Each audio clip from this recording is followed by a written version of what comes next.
a shake. It still sounds expensive to me 20 years later. Your favorite food probably going up in price as well because wholesale inflation numbers are out.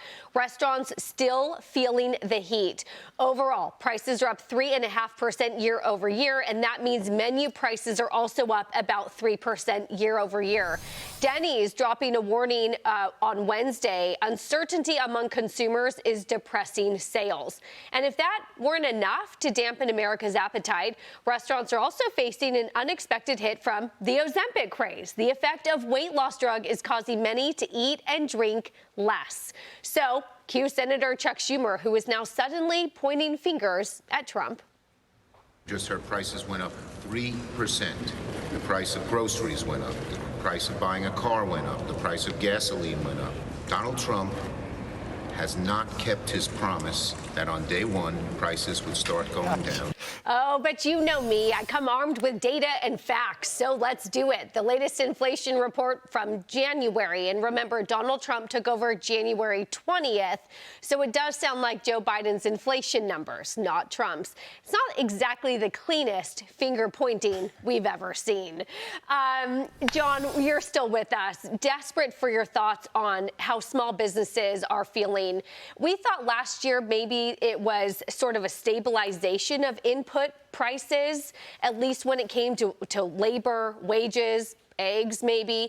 And now it seems like maybe it's accelerated again. It is. We would call it creep. Yeah. It was accelerating at a higher rate a few years ago. Now it's more of a creep. But let me share a little back of the house restaurant information.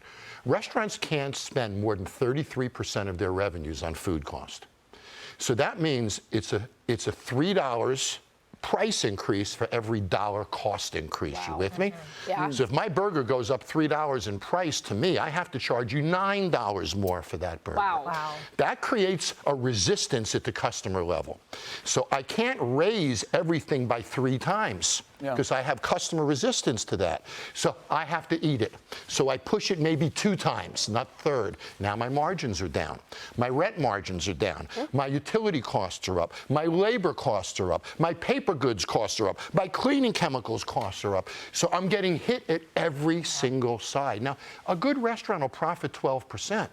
That 12% disappears pretty quickly when you lose 2 points to utilities, 2 points to insurance, 4 points to food costs. So this is very, very challenging.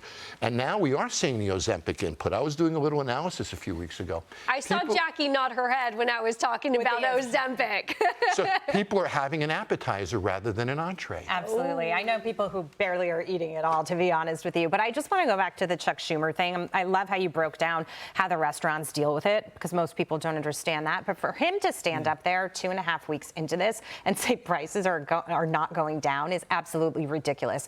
Donald Trump has a plan. He is going to bring prices down. The inflation numbers that we saw was Biden administration spending that was still being flushed through the system, and they have nothing else to go for. So when they have nothing else to go for, they kind of do these lame attacks. And I think he looks silly when he stands up there and says that. Once energy prices come down, costs will start to go down and people will feel it in their pockets. I think his analysis, Chuck Schumer's analysis, shows one thing clearly. He has no idea what inflation numbers actually mean. That is the number one thing you can see from what he said there. But can I ask you a question? I'm going to say it, or he's a pathological liar. Well, look, you can say that, and maybe that's it. But whether he's look, he probably is intentionally misstating it. Let's just be honest here. But let me just ask you something about that, because the point he's bringing up is an interesting one from a business owner's perspective, and that is the timeline of how we get on top of inflation and make it less of a problem for business owners, okay?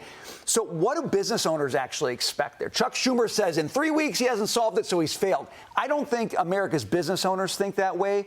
But what do they think about how they want to see this tackled and under what timeline? I think that they want to see it tackled in a strategic way that creates sustainability.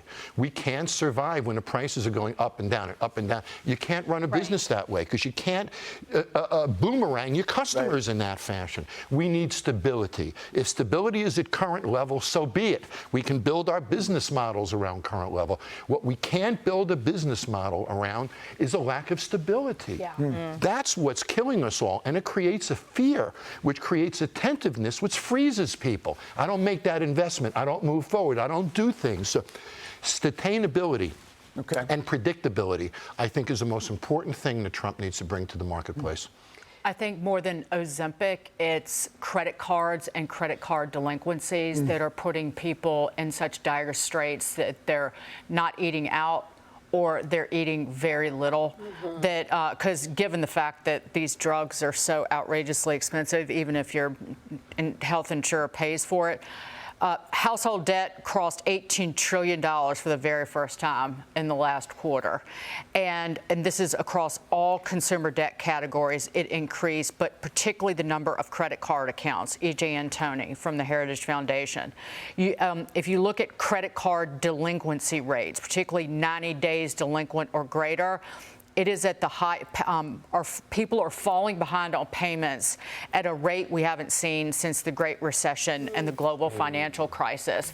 And that's directly related to their pay not keeping up with inflation and people running up their credit cards, just trying to keep up, trying to keep up with inflation, and then what I call the Biden vice grip of high inflation, and then the Federal Reserve hiking interest rates to fight it. And they put the American people in a vice grip and turned and turned and turned, and they still haven't gotten relief from that.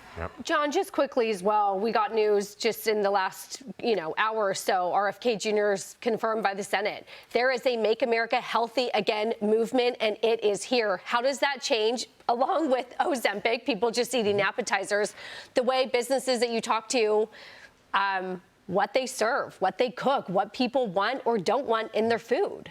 Well, we always say the great menus have adjectives in them. And adjectives like organic, fresh, made in-house, from a certain ranch or a certain farm, you're going to see those words a lot more on menus. Because one thing RFK has done is he's brought this to the forefront. And I give him a lot of credit for that. He's created a lot of conversations that we wouldn't have had if his passion didn't bring this to the forefront. I was looking at something with a cookie the other day. A cookie 20 years ago had 6 ingredients. I know. Today it's got 40 ingredients, and you can't pronounce half of them. It's unbelievable. So how did this happen? And how did we get away from the premise of health? Well, let me simplify it. You make bread. You have a choice. You can build 20 bakeries around the country and sell your bread regionally, or you can build 2 and load it with chemicals and make it fresh for 2 weeks and not make the capital investment. That's what a lot of these companies did. They invested in chemicals rather than production capacity, so that it's cheap food that lasts on a shelf a long time. That mentality has to end. Yes. And that's a cultural shift. And another thing I might add is tobacco companies bought food companies. Yes, Jackie's food companies were a culture.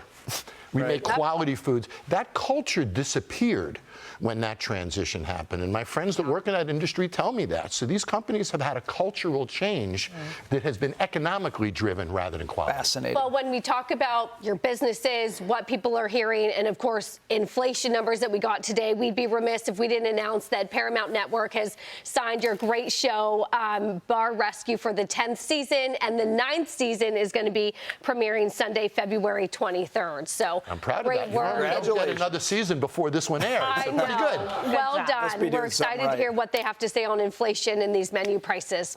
Meanwhile,